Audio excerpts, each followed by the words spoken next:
ऐसे क्वेश्चन की पास की गारंटी ले RSAT एग्ज़ाम में। इतने आसान आएंगे क्योंकि हम बना देंगे आपके सभी क्वेश्चन को इतना आसान कि आप बोलेंगे इतने आसान क्वेश्चन RSAT एग्ज़ाम में आ गए। तो ये है हमारी सिंपल और बेस्ट क्लास का वीडियो नंबर 15। कितना है? 15 अर्थात 15। इससे पहले वाले वीडियो काफ़ी ज़्यादा इंपॉर्टेंट है, लेकिन इस वीडियो को कंप्लीट देखने के बाद उन वीडियो को भी ज़रूर देखें। तो बिना टाइम वेस्ट किए वीडियो को शुरू करते हैं। Hey family, good morning, welcome to Surendra Rajput official. अब बज चुके हैं 7 और हम आपके लिए लाते हैं रोज़ ऐसे ही प्रश्न। तो बिना टाइम वेस्ट के वीडियो को शुरू करते हैं। तो ये आज का हमारा पहला अर्थात फर्स्ट क्वेश्चन, तो इसको शुरू करते हैं। किस कमांड के द्वारा टेक्स्ट को अलग अलग फॉर्मेट में पेस्ट किया जा सकता है? अर्थात हम किस कमांड के द्वारा टेक्स्ट को अलग अलग फॉर्मेट में पेस्ट कर सकते हैं? A paste format, B paste all, C paste special या डी पेस्ट। तो इसका सही आंसर है वो हो जाएगा आपका सी पेस्ट स्पेशल, क्योंकि पेस्ट स्पेशल कमांड के द्वारा हम टेक्स्ट को अलग अलग फॉर्मेट में पेस्ट किया जा सकता है। तो इसका सही उत्तर है option C paste special. Question number 2, computer भंडारण में सबसे अधिक स्टोर करेगा, अर्थात इनमें से कौन सा कंप्यूटर भंडारण में सबसे अधिक स्टोर करता है? ए बाइट, बी केबी अर्थात किलोबाइट, सी जीबी अर्थात गीगाबाइट, डी एमबी अर्थात मेगाबाइट। इनमें से कौन सबसे ज़्यादा स्टोर करेगा? तो वो हो जाएगा आपका ऑप्शन सी जीबी, क्योंकि जीबी हम सबसे ज़्यादा स्टोर करेगा। जीबी में सबसे ज़्यादा डाटा होगा इन सभी में से। इसके अलावा इससे ऊपर भी होते हैं, तो उसके बारे में हम अगले वीडियो में चर्चा करेंगे। तो वीडियो को लाइक कर दे और चैनल को सब्सक्राइब कर दे ताकि और भी इंपॉर्टेंट वीडियो मिलते रहें। क्वेश्चन नंबर 3, इनमें से कौन सा कथन कैश मेमोरी के लिए गलत है? अर्थात इनमें जो लिखा है इनमें से कौन सा कथन है जो कैश मेमोरी के लिए गलत है? ए मुख्य मेमोरी से तेज़ होती हैं, बी मुख्य मेमोरी की तुलना में कम समय का उपयोग करना, या फिर सी अस्थायी उपयोग के लिए डाटा स्टोर, या डी यह बहुत सस्ती होती हैं। तो पहले देख लेते हैं कि कौन से कथन जो भी लिखे इन कथन इनमें से कौन से सही हैं। तो मुख्य मेमोरी की से तेज़ होती है, तो कैश मेमोरी क्या होती है? मुख्य मेमोरी से तेज़ होती है। बी मुख्य मेमोरी की तुलना में कम समय का उपयोग करती है, तो तेज़ होगी तो कम समय का उपयोग करेगी। सी अस्थायी उपयोग के लिए डाटा स्टोर करती है, तो ये बात भी सही है, लेकिन ये बहुत सस्ती होती है, ये बात गलत है, क्योंकि इसमें पूछा है कि कौन सा कथन कैश मेमोरी के लिए गलत है। तो ये वाला गलत है, ऑप्शन डी, क्योंकि कैश मेमोरी होती है वो बहुत ही ज़्यादा महंगी होती हैं। क्वेश्चन नंबर 4, वो कौन सा बैकग्राउंड सॉफ्टवेयर है? अर्थात वो कौन सा बैकग्राउंड सॉफ्टवेयर है जो कि कंप्यूटर को उसके आंतरिक स्रोतों के उपयोग में सहायता करता है? अर्थात जैसे कंप्यूटर के अलग अलग पार्ट हो गए, आईसी हो गया, माइक्रो प्रोसेसर या प्रोसेसर हो गया, इसके अलावा कीबोर्ड माउस, उन सभी को कनेक्ट करने वाला काम कौन सा सॉफ्टवेयर करता है? ए एप्लीकेशन सॉफ्टवेयर, बी सूचना, सी उद्देश्य, या फिर डी सिस्टम सॉफ्टवेयर। तो इसका सही आंसर हो जाएगा वो हो जाएगा आपका ऑप्शन डी सिस्टम सॉफ्टवेयर, क्योंकि कंप्यूटर के आंतरिक स्रोतों को उपयोग में लेने आता उन्हें कनेक्ट करने के लिए हम सिस्टम सॉफ्टवेयर का प्रयोग करते हैं, इसलिए इसका सही आंसर है option D. Question number 5, computer screen के सबसे निचले हिस्से पर एक बार लंबी लाइन दिखाई देती है, उसे क्या कहा जाता है? A task bar, B title bar, C menu bar, या डी स्पेस बार। एक बात बता दूं कि जो भी आपके ऐसे क्वेश्चन हैं जिसे आसानी से समझाया जा सकता है, बहुत ही ज़्यादा आसानी से कि आप कहोगे इतने आसान थे ये क्वेश्चन, हमें समझ भी नहीं है, तो ऐसे वाले वीडियो भी आने वाले हैं। उन वीडियो में हम आपको इस तरीके से बताएंगे कि वो होंगी RSCIT की सुपर क्लासेज। काफ़ी ज़्यादा टाइम लग रहा है उन्हें बनाने में, लेकिन जब भी सुपर क्लासेज आएंगी आप कहोगे इतने आसान थे क्वेश्चन, हमें क्यों समझ में नहीं आए। जिसने कंप्यूटर को कभी देखा नहीं है वो भी उनसे पास कर देगा। ऐसे वाले हम सुपर क्लास लाने वाले हैं। तो इसका सही उत्तर हो जाएगा आपका ऑप्शन ए टास्क बार। क्या हो जाएगा? टास्क बार, क्योंकि टास्क बार एक लंबी लाइन होती है जो कि आपकी ये स्क्रीन है इसके सबसे निचले हिस्से पे होती है। कहाँ पर होती है? यहाँ पर। और उसे जैसे कंप्यूटर स्क्रीन के सबसे निचले हिस्से पर एक लंबी बार अर्थात लाइन दिखाई देती है, उसे क्या कहा जाता है? तो उसे टास्क बार कहा जाता है। इसके अलावा पूछा जाए कि यहाँ पर जो कोने में एक लाइन होती है या फिर एक बटन होता है उसे क्या कहते हैं? तो उसे स्टार्ट बटन कहा जाता है। अगला क्वेश्चन है कि ऑनलाइन बैंकिंग एक खालिस्तान प्रणाली है। तो क्या प्रणाली है ऑनलाइन बैंकिंग? तो वो हो जाएगा आपका इलेक्ट्रॉनिक। ऑनलाइन बैंकिंग एक इलेक्ट्रॉनिक प्रणाली है। इसके अलावा हम आपको एक इम्पोर्टेंट बात बता दूं कि आपका जो RSCIT एग्ज़ाम होने वाला है, इसके बारे में RSCIT एग्ज़ाम में इसमें 35 क्वेश्चन पूछे जाते हैं और 35 में से 30 क्वेश्चन तो हमारे वीडियो से सीधे मिलेंगे। बाकी जो कि 5 क्वेश्चन होंगे वो कुछ घुमा फिरा कर आपको दिए जाएंगे। तो बाकी के जो 5 क्वेश्चन हैं उनको घुमा फिरा कर दिया जाएगा, लेकिन आएंगे हमारे ही वीडियो से। तो इस बात के लिए एक लाइक तो बनता है। नेक्स्ट क्वेश्चन है कि विशेष साइट पर डाटा स्टोर करने की ड्राइव, अर्थात कोई विशेष साइट है उस पर डाटा स्टोर करने की ड्राइव कौन सी हो जाएगी? वो हो जाएगी आपकी इंटरनेट हार्ड ड्राइव। क्या होगी? इंटरनेट हार्ड ड्राइव, जो कि विशेष साइट पर डाटा स्टोर करने की ड्राइव होती हैं। इंटरनेट पर भेजी गई सूचना छोटे छोटे टुकड़ों में विभाजित होती है, उसे कहा जाता है। अर्थात इंटरनेट पर जो भी सूचना भेजी जाती है वो छोटे छोटे टुकड़ों में विभाजित होती है, उसे क्या कहा जाता है? ए वेब पेज, बी सर्वर, सी नोड और या डी पैकेट्स। उसे क्या कहा जाएगा? उसे पैकेट कहा जाता है। क्या कहा जाता है? पैकेट। तो इसका सही आंसर है ऑप्शन डी, पैकेट्स। थोड़ा क्यूट सा क्वेश्चन है कि नोटपैड का उपयोग करके किया गया डॉक्यूमेंट किस एक्सटेंशन के साथ सेव होता है? अर्थात आप नोटपैड पर कार्य कर रहे हैं तो वो डॉक्यूमेंट किस एक्सटेंशन पर सेव होता है, जैसे TXT, JPG, PNG या इन सभी में? तो इसका सही आंसर हो जाएगा, वो हो जाएगा आपका ऑप्शन है TXT। क्या हो जाएगा? TXT। क्योंकि जब भी हम नोटपैड में कार्य करेंगे तो वह डॉक्यूमेंट TXT एक्सटेंशन में सेव होता है। अगर आप हमारे वीडियो से तैयारी करें तो इसका आंसर आप आसानी से दे सकते हैं। ईमेल अटैचमेंट क्या है? तो मैंने पहले आपको बताया था, इसका सही आंसर है सी।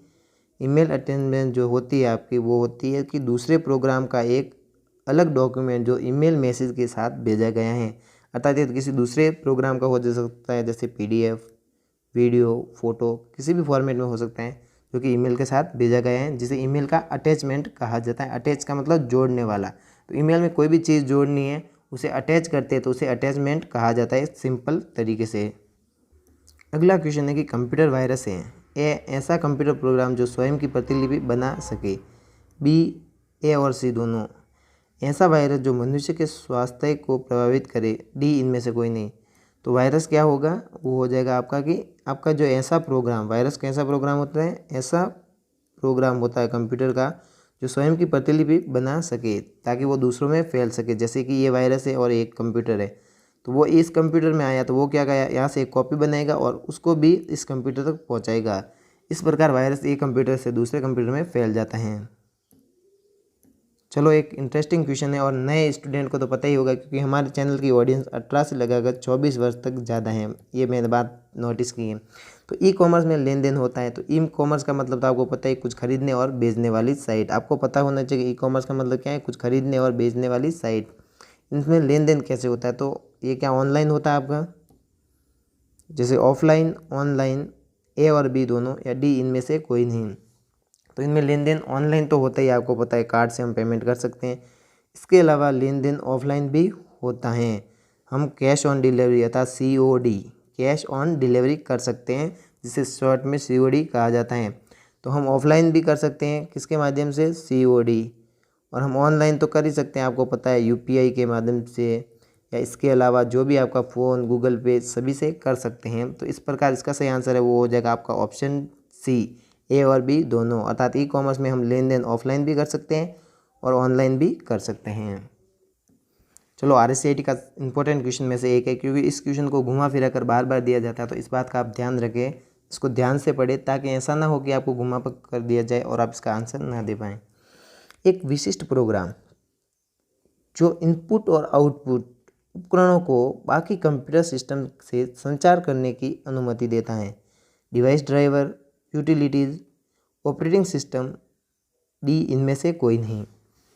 तो ऐसा कौन सा प्रोग्राम है जो इनपुट और आउटपुट उपकरणों को, कौन से इनपुट और आउटपुट उपकरणों को कंप्यूटर के बाकी सिस्टम से संचार करने की अनुमति देता है? तो ऐसा कार्य आपका करता है, वो हो जाएगा आपका डिवाइस ड्राइवर।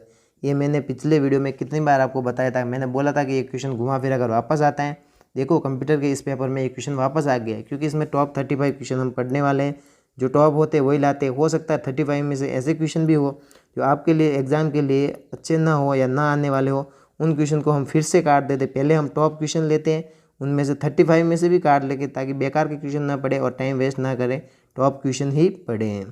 तो चलते हैं अगले क्वेश्चन की ओर। ये क्वेश्चन फिर से रिपीट हुआ है, ऐसे क्वेश्चन फिर से आ सकते हैं कि डाटा को किसी क्रम में, यहाँ पे क्रम में व्यवस्थित करने की प्रक्रिया कहलाती है। तो डाटा को किसी क्रम में व्यवस्थित करना, अर्थात क्या करते हैं, करेंगे हम उसको शॉर्ट करेंगे, उसकी प्रक्रिया शॉर्टिंग कहलाती है। तो इसका सही आंसर है ऑप्शन सी, शॉर्टिंग। अगला क्वेश्चन है कि हार्ड डिस्क की कार्य क्षमता बढ़ाने के लिए किस तकनीकी का प्रयोग किया जाता है। अगर आप हार्ड डिस्क की कार्य क्षमता बढ़ाना चाहते हैं तो इसके लिए आप किसका प्रयोग करेंगे। A disk caching, B RAID RAID, C file compression व डी कंप्रेशन। डी लिखा लेकिन डी कंप्रेशन होगा, डी ये सभी। तो हम हार्ड डिस्क की कार्य क्षमता बढ़ाने के लिए हम डिस्क कैशिंग का प्रयोग कर सकते हैं, रेड का भी कर सकते हैं, फाइल कंप्रेशन का तो कर सकते हैं, क्योंकि कंप्रेशन का मतलब ही होता है कि किसी की क्षमता बढ़ाना आता है तो उसमें ज़्यादा स्पेस करना है। तो इस प्रकार इसका सही आंसर है ऑप्शन डी, ये सभी। क्योंकि हार्ड डिस्क की कार्य क्षमता बढ़ाने के लिए हम disk caching, RAID, file compression व डी कंप्रेशन का प्रयोग करते हैं। तो इसका सही आंसर है option D, A B C तीनों, अर्थात ये सभी। अगला क्वेश्चन है कि ऑनलाइन बिजली बिल का भुगतान करने के लिए इनमें से क्या जरूरी है। अर्थात आप ऑनलाइन बिजली बिल का भुगतान करना चाहते हैं किसी भी ऐप से या किसी भी तरीके से, तो पैन कार्ड, ऑनलाइन बैंक खाता, या फिर मैसेंजर, या डी ये सभी। तो इसका सही आंसर हो जाएगा आपका ऑप्शन बी, ऑनलाइन बैंक खाता। क्योंकि हम बिजली बिल का भुगतान करना चाहते हैं तो हमारे पास ऑनलाइन खाता तो होना ही चाहिए ताकि हम बिजली बिल का भुगतान कर सकें। इसके अलावा आपको बताना है, मैंने कितनी बार बता दिया, पैन का फुल फॉर्म क्या होता है। जो आपका पैन कार्ड होता है उसका फुल फॉर्म क्या होता है ये आपको बताना है। इसके अलावा पैन कार्ड को 2 संस्थाएं बनाती है, जिसमें से NSDL एक है, एंड आपकी जो दूसरी है वो हो जाएगी आपकी UTI।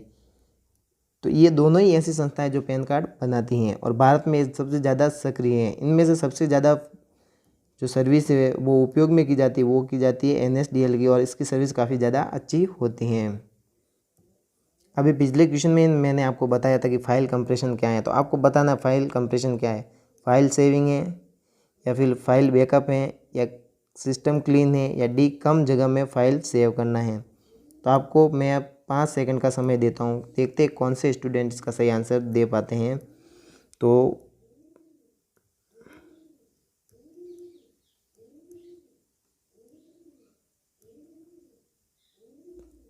यस, इसका सही आंसर है वो है ऑप्शन डी, कम जगह में फाइल सेव करना। मैंने आपको अभी बताया था, क्वेश्चन आ गया कि फाइल कंप्रेशन क्या है, कम जगह में फाइल को सेव करना। हम आपके लिए क्वेश्चन इस प्रकार से लाते हैं कि अगर घुमा फिरा कर भी दिया जाए तो आपको क्वेश्चन समझ में आए। जैसे पिछले वाले क्वेश्चन को इस तरीके से समझाएगा कि आपका ये क्वेश्चन भी सॉल्व हो जाता। अगर आपने ध्यान से देखा तो होता, तो ये क्वेश्चन भी आपका आसानी से सॉल्व हो जाता। नेक्स्ट क्वेश्चन है केबी का पूरा नाम।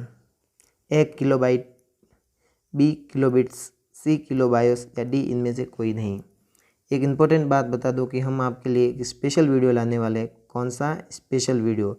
जो होगा आपका कि उसमें हम आपको सारे फुल फॉर्म वाले क्वेश्चन बताएंगे, लेकिन वो भी नए तरीके से। और ऐसा किसी ने पूरे भारत में तो अभी तक नहीं किया है, हमने पूरी तरह से देखा है भारत में इस प्रकार से किसी ने नहीं किया है। तो एक स्पेशल वीडियो आने वाला है, तो उसके लिए आप ज़रूर से ज़रूर चैनल से जुड़े ताकि हम वो वीडियो आपको तक पहुंच सके और आप उस वीडियो को देख सके। तो इसका सही आंसर हो जाएगा, वो हो जाएगा आपका किलो बाइट्स। जैसे किलो का के और बाइट्स का बी, तो क्या बन गया, के बी। तो किलो बाइट्स के बी का फुल फॉर्म हो जाएगा। या फिर ऐसे पूछा जाए कि किलो बाइट्स का शॉर्ट फॉर्म क्या है, तो आपको के बी करना है। अगला क्वेश्चन है कि कंप्यूटर किस मेमोरी में बार बार उपयोग में ली जाने वाली सूचना को संग्रहित करता है। यह क्वेश्चन फिर से रिपीट हुआ है, अब आपको इसका आंसर कमेंट में देना है। तो इस बार मैं आपको 10 सेकंड का टाइम दूंगा पूरा। 1 2 3 4 5 6 7 8 9 10। जिसने इसका सही आंसर दिया उसके लिए 1 लाइक तो बनता है, और चैनल को सब्सक्राइब कर सकते हैं, और 1 लाइक उसके करें जिसका सही आंसर हो। तो इसका सही आंसर है कैश मेमोरी। इसी क्वेश्चन में भी आया था, मैंने आपको बताया था कि कैश मेमोरी का कार्य क्या होता है, क्योंकि ये बार बार उपयोग में आने वाली सूचना को संग्रहित करते हैं। जैसे रैम द्वारा जो सूचनाएं, यहाँ पे क्वेश्चन में ऐसे भी पूछा जा सकता है कि कंप्यूटर किस मेमोरी में बार बार उपयोग में ली जाने वाली सूचनाओं को संग्रहित करता है, या फिर ऐसे भी पूछा जा सकता है कि कंप्यूटर रैम द्वारा उपयोग में ली जाने वाली जो सूचनाएं होती हैं, बार बार उपयोग होती हैं, उनको संग्रहित करने के लिए किस मेमोरी का उपयोग करता है, या फिर रैम द्वारा बार बार उपयोग में ली जाने वाली सूचनाओं को संग्रहित करना किसका काम है, तो वो हो जाएगा आपका कैश मेमोरी का। अगला क्वेश्चन है कि डेजी व्हील प्रिंटर किसका उदाहरण है, तो इसका सही आंसर है वो हो जाएगा आपका बी, इम्पैक्ट प्रिंटर। हम आपके लिए सुपर क्लास वाली चीज़ें लाने वाले हैं, उसके बारे में मैं एक ही बात बताना चाहता हूँ कि आप जुड़े रहेंगे तो आपको पता होगा कि कैसे हैं। एग्ज़ाम से पहले अब आपको मिल जाएंगी, हर एग्ज़ाम से पहले हम ऐसी क्लासेस ज़रूर लाते हैं। और इसके अलावा हमारे कुछ ऐसे वीडियो हैं, जैसे कि एक वीडियो ऐसा है जिसका नाम है RSCIT मास्टर क्लास। क्या है RSCIT मास्टर क्लास? उस वीडियो की विशेषताएं हैं कि जो RSCIT एग्ज़ाम को 100% गारंटी से पास करना चाहते हैं तो वो इस वीडियो को पूरा देखने के बाद उसको ज़रूर देखें। इसके अलावा अगर कोई RSCIT में टॉप करना चाहते हैं, वो चाहते हैं कि हम अपने सेंटर पर टॉप करें या RSCIT में सबसे ज़्यादा नंबर हमारे आएँ, तो इसके लिए कोर्स है कंप्लीट, वो है RSCIT टॉपर कोर्स। कौन सा? RSCIT topper course. आपको सर्च करना है यूट्यूब पर RSCIT टॉपर कोर्स, हमारा वीडियो मिल जाएगा और उस कोर्स को देखें। उसमें हमने आपको केवल 30 मिनट्स में, कितने, आपका एग्ज़ाम भी 1 घंटे का होगा लेकिन 30 मिनट में हमने 100 क्वेश्चन को कवर किया है, जो कि बहुत ज़्यादा बड़ी बात है। RSCIT के किसी भी चैनल पर इस प्रकार की वीडियो नहीं मिलेंगी। इसके अलावा हमारी मॉडल पेपर और टेस्ट सीरीज़ भी हैं। अगर आप टेस्ट देना चाहते हैं एग्ज़ाम से पहले तो हमारा मॉडल पेपर और टेस्ट सीरीज़ वाला वीडियो ज़रूर देखें, उसके लिंक आपको इस वीडियो के डिस्क्रिप्शन में मिल जाएंगे। नेक्स्ट क्वेश्चन है कि ईमेल में क्या नहीं होता, हेडर, फूटर, सब्जेक्ट या हस्ताक्षर? तो इसका सही आंसर है बी, फूटर, क्योंकि हेडर तो होता है, सब्जेक्ट तो होता ही आपको पता ही, और हस्ताक्षर भी हम कर सकते हैं। तो इसका सही आंसर हो जाएगा आपका ऑप्शन बी, फूटर। ईमेल में क्या नहीं होता? फूटर नहीं होता है। अगला क्वेश्चन है कि आधुनिक कीबोर्ड में फंक्शन की कितनी होती हैं, 13, 10, 9 या 12? तो मैंने आपको एक वीडियो में बताया था कि आधुनिक कीबोर्ड में जो फंक्शन कीज होती है वो कितनी होती हैं, 12, क्योंकि मैंने क्लियर बताया था कि फंक्शन कीज होती है वो F1 से लगाकर 12 तक होती हैं, F12 तक। तो टोटल कितनी हो गई, 12। तो टोटल फंक्शन की 12 होती हैं। तो इसका सही आंसर देख लेते हैं। तो इसका सही आंसर यस 12 है। कितना है, 12। फंक्शन की कितनी होती है, 12 होती हैं। अगला क्वेश्चन है कि कंप्यूटर में ALU का मतलब क्या है? तो आपको बताना है कि ALU का फुल फॉर्म क्या है। फुल फॉर्म वाला वीडियो आएगा तो प्लीज़ चैनल से जुड़े रहें ताकि फुल फॉर्म वाला वीडियो देख सकते हैं, कंफ्यूज नहीं होते, क्योंकि इन में काफ़ी ज़्यादा कन्फ्यूजन आ जाता है। तो हम सीधा बताएंगे ALU का फुल फॉर्म हो जाएगा अर्थमेटिक लॉजिक यूनिट। क्या होगा जगह, arithmetic logic unit, ALU arithmetic logic unit. अगला क्वेश्चन है आपका कि कम्युनिकेशन चैनल डाटा भेजने व प्राप्त करने की विधि, तो उसे क्या कहा जाएगा? तो वो हो जाएगा आपका इंटरफेस। वेबसाइट में .org का क्या अर्थ होता है? अर्थात किसी भी वेबसाइट के अंत में आता है .org। इसके अलावा आ सकता है .gov, इसके अलावा भी आ सकता है .com, इस आपका .net। तो ये इसका सबका मतलब क्या होता है आपको बताना है कि इसका मतलब, तो आपको बताना है कि इसका मतलब क्या होता है इन सभी का। तो पहले इसका जान लेते हैं जो क्वेश्चन में दिया है। इसका सही आंसर है वो हो जाएगा आपका बी, ऑर्गेनाइजेशन वेबसाइट। .org का मतलब क्या हो जाएगा आपका, ऑर्गेनाइजेशन वेबसाइट। अगला क्वेश्चन है कि किसी फाइल का नाम बदलने के लिए किस फंक्शन की का उपयोग किया जाता है? तो हम कंप्यूटर पर रोज इसका उपयोग करते हैं, वो होती है आपकी F2, क्योंकि इस कुंजी की मदद से हम इस शॉर्टकट कुंजी भी समझ सकते हैं कि किसी फाइल का नाम बदलने के लिए किस फंक्शन की का उपयोग किया जा सकता है, या फिर ऐसे भी पूछा जा सकता है कि किसी भी फाइल का नाम चयन करने के लिए हम किस शॉर्टकट कुंजी का प्रयोग करेंगे। तो वो हो जाएगा आपका F2 अर्थात फंक्शन की 2। देखो मैंने कहा था फुल फॉर्म वाले क्वेश्चन आते हैं, फिर से क्वेश्चन आ गया, इसलिए फुल फॉर्म वाला वीडियो जरूर देखें। और उसे एक स्पेशल तरीके से बनाया गया है, इस तरीके से पूरे भारत में भी किसी ने वीडियो नहीं बनाया है। तो ये एक स्पेशल चीज़ है जिसे हम थोड़े ही दिनों में आपको रिवील कर देंगे। OCR का पूर्ण रूप क्या है? तो इसका सही आंसर हो जाएगा वो हो जाएगा आपका option A, optical character recognition. अगला क्वेश्चन है कि इंटरनेट में एक वेब पेज से दूसरे वेब पेज पर जाने की प्रक्रिया क्या कहलाती है? तो उसे क्या कहा जाता है, नेविगेटिंग। इंटरनेट का जैसे इंटरनेट का एक पेज है या वेबसाइट है आपकी, इससे हमें दूसरी वेबसाइट पर जाना है, तो इस प्रक्रिया को क्या कहा जाता है? एक वेबसाइट से आपको दूसरी वेबसाइट तक जाना है, तो ऐसी वाली प्रक्रिया को क्या कहा जाता है, तो उसे क्या कहा जाएगा, नेविगेटिंग। इसे क्या कहेंगे, नेविगेटिंग। इस प्रक्रिया को नेविगेटिंग कहा जाता है। सबसे आसान क्वेश्चन, इसका आंसर आपको देना है। साउंड को रिकॉर्ड करने के लिए किस प्रोग्राम के द्वारा किया जा सकता है, किस प्रोग्राम का उपयोग किया जा सकता है, ऐसे घुमा फिरा कर दिया जा सकता है। तो साउंड को रिकॉर्ड करना सिंपल है, तो साउंड को रिकॉर्ड करने के लिए हम जिसका प्रयोग करेंगे वो हो जाएगा आपका, क्या हो जाएगा, साउंड रिकॉर्डर। तो इसका सही आंसर है ऑप्शन सी, साउंड रिकॉर्डर। चलो कुछ क्वेश्चन आए हैं, ये हमारे हेल्प 1 से मिल जाएंगे या हेल्प सीरीज आएगी, उसके काफ़ी ज़्यादा क्लोज क्वेश्चन है जिसे आप आसानी से समझ सकते हैं।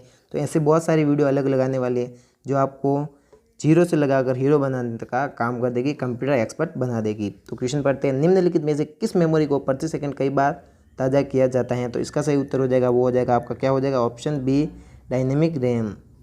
तो डायनेमिक रैम ऐसी मेमोरी होती है जिसे प्रति सेकंड कई बार ताज़ा किया जाता है, रिफ्रेश किया जाता है या साफ़ किया जाता है, जो भी कहना चाहें, क्योंकि घुमा फिरा कर कुछ भी दिया जा सकता है। नेक्स्ट क्वेश्चन है कि क्रेडिट कार्ड को कौन जारी करता है, बैंकिंग या वित्तीय संस्थाएं। तो इसका सही आंसर हो जाएगा, वो हो जाएगा आपका ऑप्शन सी, ए और बी दोनों, क्योंकि क्रेडिट कार्ड को आपकी दोनों ही संस्थाएं जारी कर सकती है। कौन, बैंकिंग और वित्तीय संस्थाएं। चलो कुछ सिंपल क्वेश्चन आए हैं, अगर आपको आंसर पता है तो कमेंट में दे सकते हैं। इंटरनेट से कंप्यूटर में फाइल को सेव करने की प्रक्रिया क्या कहलाती है। मान लो आपका जो आप इंटरनेट से कनेक्ट हो और आपको क्या करना है, चित्र काफ़ी बेकार है, ये आपका CPU है। अब कोई फाइल इंटरनेट से डाउनलोड करके आपको कहाँ पे सेव करनी है, आपके कंप्यूटर में हार्ड डिस्क में। कहाँ करनी है, हार्ड डिस्क में। तो उस प्रक्रिया को हम क्या कहेंगे, तो हम वहाँ से डाउनलोड करेंगे। क्या करेंगे, डाउनलोडिंग। अगला क्वेश्चन है कि कंप्यूटर में वो भाषा है जिसका प्रयोग कंप्यूटर वर्ल्ड में वर्ल्ड वाइड वेब के गेम और एनिमेशन में किया जाता है। ये क्वेश्चन घुमा फिरा कर बहुत बार दिया जा चुका है और हो सकता है कुछ घुमा फिरा कर इस बार भी दिया जाए कि कंप्यूटर में वो भाषा है जिसका प्रयोग कंप्यूटर वर्ल्ड में वर्ल्ड वाइड वेब, WWW, आपको पता होना चाहिए कि वर्ल्ड वाइड वेब को शॉर्ट में WW कहा जाता है और एक क्वेश्चन IRCD एग्जाम में भी पूछा जा सकता है। तो हमको पता है कंप्यूटर में वो भाषा है जिसका प्रयोग WWW के गेम और एनिमेशन में किया जाता है, अर्थात वर्ल्ड वाइड वेब के गेम और एनिमेशन में किया जाता है, तो वो है जावा। इस बात का ध्यान रखें कि जावा का प्रयोग लगभग हर कंप्यूटर में किया जाता है। हमारे कंप्यूटर में भी जावा डाउनलोड की हुई है, जो कि कंप्यूटर के लिए काफ़ी ज़्यादा अच्छी होती हैं। अगर आज का ये वीडियो पसंद आया तो प्लीज़ लाइक कर दे इतनी मेहनत के लिए, और कमेंट करके ज़रूर बताएं कि वीडियो आपको कैसा लगा। अगर आप चाहते हो कि वीडियो में कुछ बदलाव किया जाए तो प्लीज़ कमेंट करें ताकि हम अगले वीडियो में उसे चेंज कर सकें। और आज की इस वीडियो में बस इतना ही, बाकी मिलते जल्दी नई वीडियो में सुरेंद्र राजपूत ऑफिशियल के साथ। बाकी जय हिंद, बाय।